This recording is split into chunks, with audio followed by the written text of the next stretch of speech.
6 de marzo. Santa Coleta, Virgen. Todas las instituciones humanas, por excelentes que sean, pueden degenerar fácilmente después de la muerte de sus fundadores o de sus sucesores inmediatos. Para sobrevivir, tienen que conservar el primitivo ideal o bien someterse a una reforma para recuperarlo. Todas las órdenes religiosas han tenido altibajos, periodos de gran actividad y de eclipse. La obra principal de Santa Coleta fue precisamente la reforma de una de las familias religiosas más austeras, las clarisas. La influencia de la santa sobre su orden fue inmensa. Una de las ramas, la de las coletinas, le debe su nombre. Coleta era hija de un humilde carpintero de la abadía de Corbie, en Picardía. Su nombre de bautismo era Nicoleta, pues sus padres eran muy devotos de San Nicolás de Mira. Coleta, como la llamaban todos, era muy hermosa y atractiva, pero su corta estatura preocupaba mucho a su padre. La joven pidió a Dios que la hiciese crecer, y su oración fue escuchada. De joven, llevaba en su casa la vida de un ermitaño, entregada a la oración y al trabajo manual. Sus padres le dejaban en plena libertad, seguros de que la dirigía el Espíritu Divino. A pesar del retiro en que vivía la joven, su hermosura empezó a llamar la atención de todos. Viendo en esto un obstáculo para su vida espiritual, Coleta pidió a Dios que le quitase toda belleza. Se cuenta que su rostro se volvió tan pálido y delgado que las gentes apenas podían reconocerla, pero la bondad y modestia de la santa conservaron todo su encanto.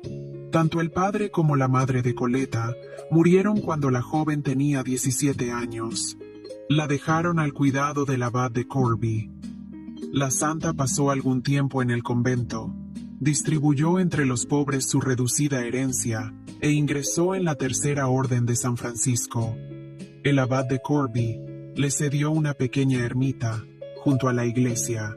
La fama de la austeridad de Coleta se extendió, y las gentes acudían para encomendarse a sus oraciones y pedirle consejo, hasta que Coleta decidió no recibir más visitas, y durante 3 años vivió en absoluto silencio.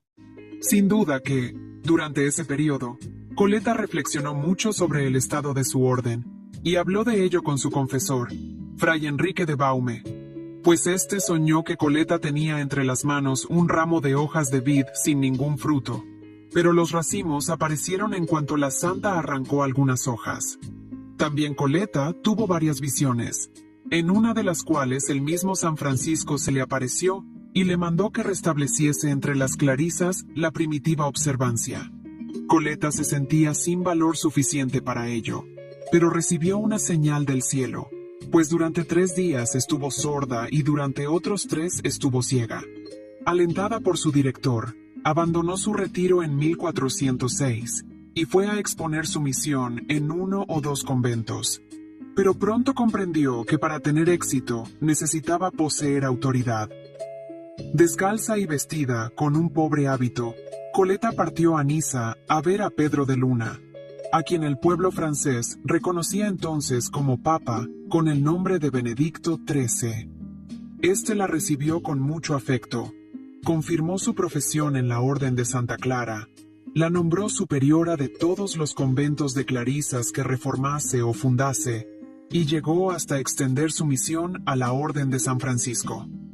Por otra parte, nombró a Enrique de Baume asistente de la santa. Con tales poderes, Coleta viajó de un convento a otro por Francia, Saboya y Flandes.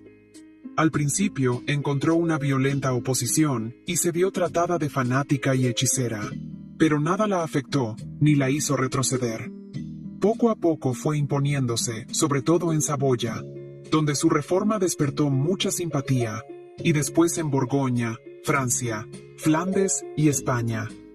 El convento de las clarisas pobres de Besanzón fue el primero que aceptó la reforma, en 1410. La fama de los milagros de la santa se extendió por todas partes. La duquesa de Borbón escribía: «Me muero de ganas de ver a esa Coleta de la que tanto se habla, que resucita a los muertos». El deseo de la duquesa se vio satisfecho, y la santa ejerció una influencia enorme sobre la familia de Borbón. Según parece, aquella religiosa de humilde cuna impresionaba especialmente a los nobles de este mundo, como Blanca de Ginebra, la duquesa de Nevers, Amadeo II de Saboya, la princesa de Orange y el duque de Borgoña, Felipe el Bueno. Se cuenta que en 1429, Coleta conoció en Moulins a Santa Juana de Arco, quien pasó por ahí a la cabeza de un ejército para ir a sitiar la Charité-sur-Loire. El encuentro de esas dos extraordinarias mujeres de espíritu tan semejante, a pesar de que tenían misiones tan diferentes, debió ser muy interesante, si es que tuvo lugar. Pero en realidad no existe ninguna prueba de que haya sido así. Un sitio muy relacionado con el nombre de Santa Coleta es la ciudad de Le Puy-en-Velay, donde existe todavía el convento que la santa fundó, entre otros 16, sin contar los que reformó, entre los que hubo algunos monasterios de frailes franciscanos. La vida de actividad exterior de Santa Coleta estaba sostenida por una vida interior de oración. La santa tuvo una visión de la pasión y muerte de Cristo. Meditaba la pasión todos los viernes, de las 6 de la mañana a las 6 de la tarde, sin probar alimento ni bebida. En todas las épocas del año, pero particularmente en la Semana Santa, entraba frecuentemente en éxtasis durante la misa o sus oraciones en la celda. Una gran luz la rodeaba en esas ocasiones, y en su rostro se reflejaba un resplendor celestial. Sobre todo, después de recibir la comunión era arrebatada en éxtasis, que duraban a veces varias horas.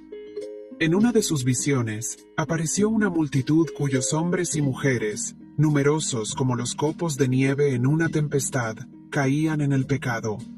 Desde entonces, oraba todos los días por la conversión de los pecadores y por las almas del purgatorio. Según se cuenta, murió pidiendo por ellos y por la iglesia. Como su padre, San Francisco, Coleta quería mucho a los animales, sobre todo a los más indefensos y buenos.